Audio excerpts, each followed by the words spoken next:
Queridos irmãos e irmãs, bem-vindos mais uma vez ao Parresia dessa semana, cujo tema é a fidelidade ao Santo Padre.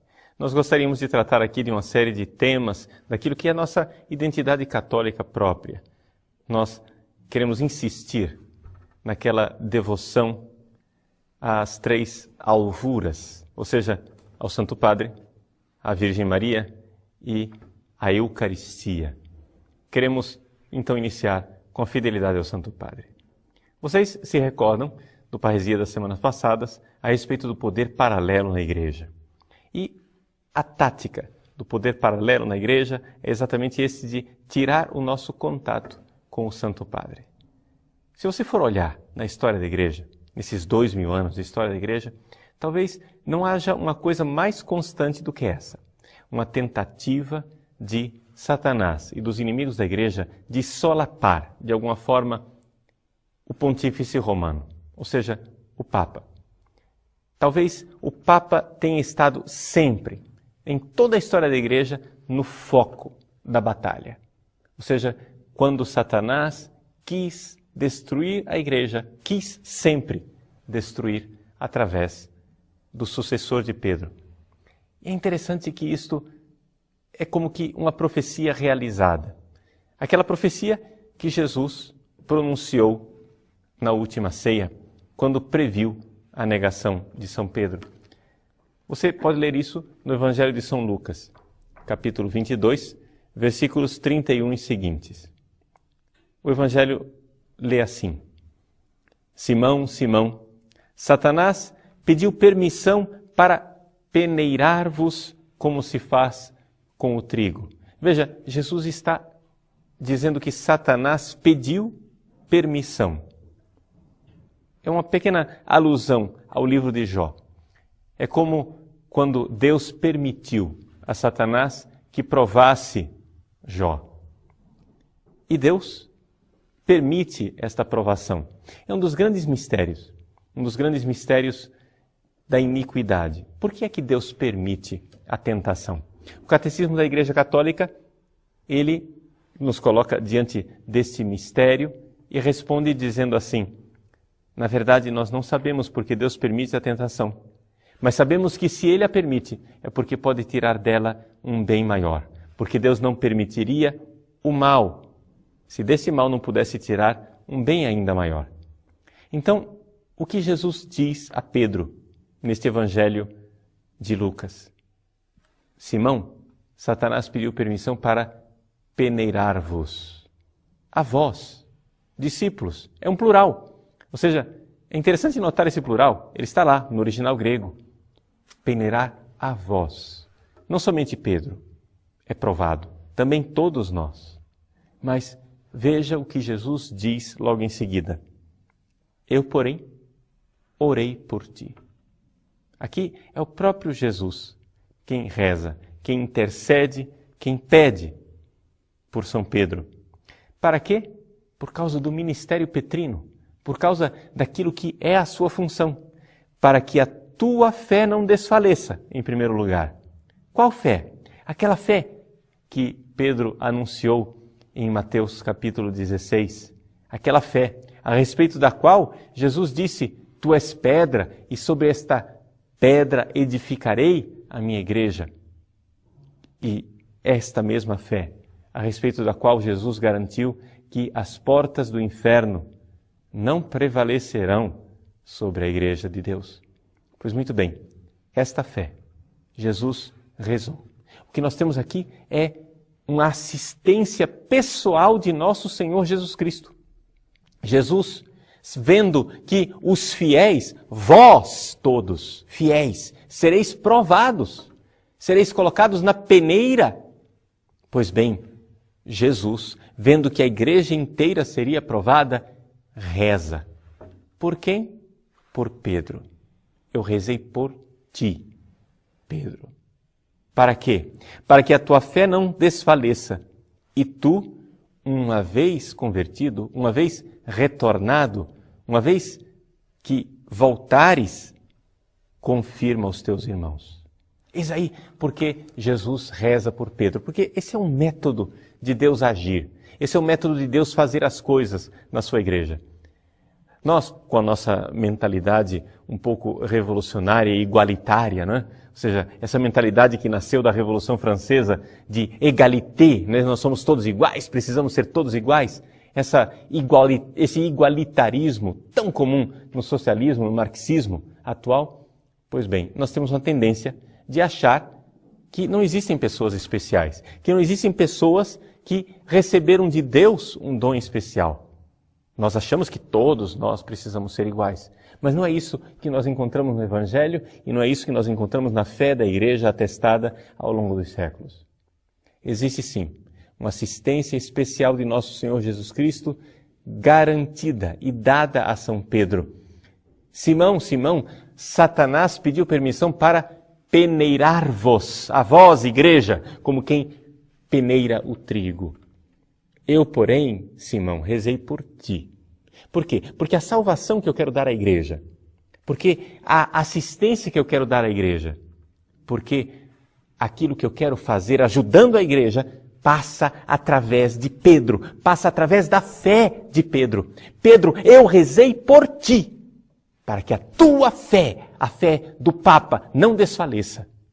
E uma vez que o Papa, confirmado nesta fé, retorna, sim, porque aqui está o grande escândalo. A fé de Pedro é uma fé, digamos, que viveu o mistério pascal. É uma fé que morreu e ressuscitou. Porque logo em seguida Jesus anuncia. Pedro, numa bravata, chega e diz, Senhor, eu darei a vida por ti. Jesus diz, você vai dar a vida por mim? Pois bem, o galo não vai cantar e você vai ter me negado já 3 vezes. Ainda esta noite. Ainda esta noite. Pois bem, a fé de Pedro morreu naquela negação. A fé de Pedro foi provada, foi levada aos infernos, por assim dizer.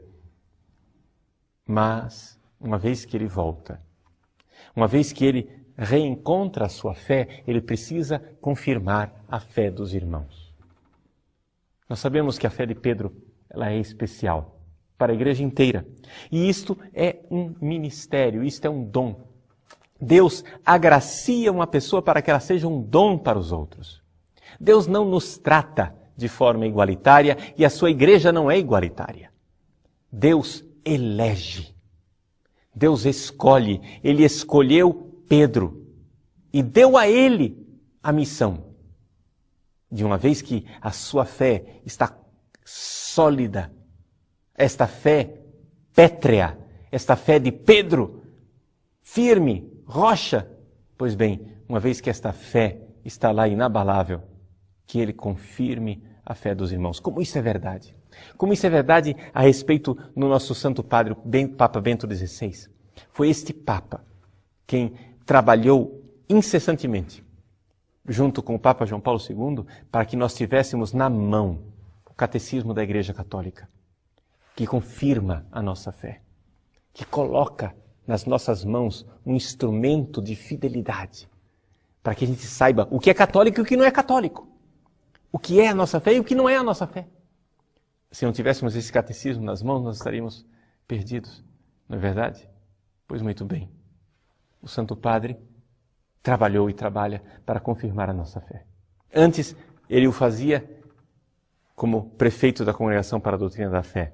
Agora ele o faz como sucessor de Pedro. Que bênção ter um Papa. Que bênção saber que a Igreja Católica não baila ao sabor dos ventos. Que bom saber que a Igreja tem uma âncora, como no sonho de Dom Bosco. No sonho de Dom Bosco, em que Dom Bosco vê um navio que é atacado, o navio da Igreja que é atacado por todos os lados e está ali numa tempestade tremenda. Pois bem, esse navio, guiado pelo Papa, que está lá na polpa, na proa do barco, ali guiando os fiéis, desse navio saem 2 correntes que ancoram esse barco em 2 colunas, a coluna da Virgem Maria e a coluna da Eucaristia. Nós temos aí O Santo Padre que guia a Igreja para esta firmeza na fé eucarística e na devoção a Maria. Pois bem, que o Santo Padre continue nos confirmando nessa realidade. Nós sabemos que São Pedro tem essa fé garantida pela intercessão do próprio Jesus. Pedro, Simão, Satanás pediu permissão para peneirar-vos, a vós, igreja inteira. Eu, porém, orei por ti, Pedro. Porque Jesus não rezou pela igreja inteira? É claro que ele rezou pela igreja inteira, mas rezou de forma especial por Pedro, porque Pedro tem um ministério para a igreja inteira. Querendo salvar a igreja inteira, Jesus reza por Pedro. Querendo o bem da igreja inteira, Jesus dá uma assistência ao Papa, para que a tua fé não desfaleça. E tu, uma vez convertido, confirma os teus irmãos. Que beleza, meus irmãos. Nós sabemos que quando Jesus, então, ressuscitou, ele fez questão de aparecer pessoalmente, numa aparição individual a São Pedro. Nós temos esta aparição especialíssima a Pedro, Cefas, atestada naquilo que é o documento mais antigo a respeito da ressurreição de Cristo, a primeira carta de São Paulo aos Coríntios, no capítulo 15. São Paulo diz, eu transmiti para vocês aquilo que eu também recebi. Que o Senhor ressuscitou, apareceu a Cefas, apareceu a Pedro. Essa aparição privada a Cefas está presente também nesse mesmo evangelho de São Lucas, que nós estamos citando aqui. Depois do episódio dos discípulos de Emaús, os discípulos voltam correndo para Jerusalém para testar aquilo que lhes aconteceu. E então, quando eles narram as coisas e dizem o que aconteceu, os discípulos dizem, capítulo 24, versículo 34. E eles confirmaram, realmente o Senhor ressuscitou e apareceu a Simão. Surrexit Dominus vere et apparuit Simone. Esta profissão de fé antiquíssima nesta aparição especial a Pedro. Jesus, quando ressuscita, quer confirmar a fé de Pedro, quer dar solidez. Pedro testemunha pessoal, íntima da ressurreição do Senhor, para que ele pudesse confirmar a fé dos irmãos. Você está entendendo, então, por que é que o Papa é tão odiado? Você está entendendo por que é que Satanás, querendo atacar a igreja, ataca frontalmente o Romano Pontífice? Nós poderíamos quase que resumir a história dos últimos séculos da humanidade num ódio a uma religião, o cristianismo. E se nós formos olhar as características do ódio desses últimos séculos ao cristianismo, iremos ver que esse ódio se direciona de forma toda especial a uma igreja, a Igreja de Cristo, a Igreja Católica.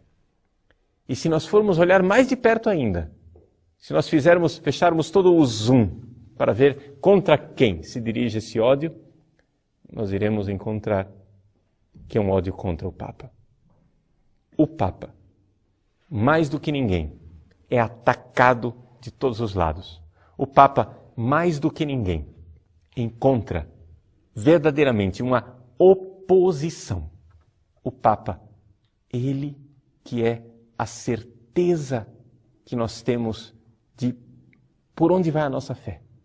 A fé da Igreja, a fé de 2000 anos, a fé dos papas, a fé de todos os papas, desde Pedro até Bento XVI. Ele que é o parâmetro da fé firme, da fé católica, da fé inabalável. Meus irmãos, mantenhamos a nossa fidelidade ao Papa. Se você mantiver esta fidelidade, saiba, você será atacado, não há dúvida. Mas terá a graça de se sentir confirmado pelo Santo Padre, de sentir realmente e receber o fruto dessa tranquilidade. Enquanto outros católicos liberais, protestantes, cristãos de todo tipo de denominações e seitas seguem opiniões teológicas, nós, católicos fiéis à tradição, sabemos que existe um fanal, existe um farol que brilha no meio da névoa e nos dá a direção. A fé dos papas, não somente deste Papa, de todos os outros, uma sucessão até chegar a Pedro, até chegar a Cristo. Se nos mantivermos firmes nessa fé, meu irmão, por mais que nós sejamos atacados, se nos mantivermos firmes nessa fé, por mais que nós sejamos caluniados, perseguidos, se nos mantivermos firmes nesta fé, receberemos a consolação de ser confirmados por Pedro e de saber, eu não corri em vão. Eu não edifiquei a minha casa em cima da areia. Eu edifiquei a minha casa na rocha firme. Estamos na semana da festa dos santos apóstolos. Os príncipes dos apóstolos, São Pedro e São Paulo. Meus irmãos, rezemos pelo Santo Padre. Rezemos, como Cristo rezou por ele. Rezemos pelo Papa. O próprio Papa Bento XVI pediu, na homilia do seu início de pontificado, que ele não corresse, ele não tivesse medo diante do lobo e pediu, rezem por mim. Rezem por mim para que eu não corra diante do lobo, eu não tenha medo. Continuemos fiéis a ele. Continuemos firmes. É assim que nós perseveraremos na nossa fé católica. É assim que nós teremos a certeza de que não estamos seguindo veleidades humanas, mas estamos seguindo aquilo que nosso Senhor deixou. A sua fé, a palavra de Deus, os sacramentos, como foram deixados por Cristo. Continue firme. Deus abençoe você. Que você tenha a parresia, o destemor verdadeiro de pregar a palavra de Deus sem laços nas línguas, sem medo dos homens, sem respeito humano, mas com temor de Deus e fidelidade. Continuemos firme. A luta continua, meus irmãos. Nós sabemos, as portas do inferno não prevalecerão. Abençoe-vos o Deus Todo-Poderoso, Pai e Filho e Espírito Santo. Amém.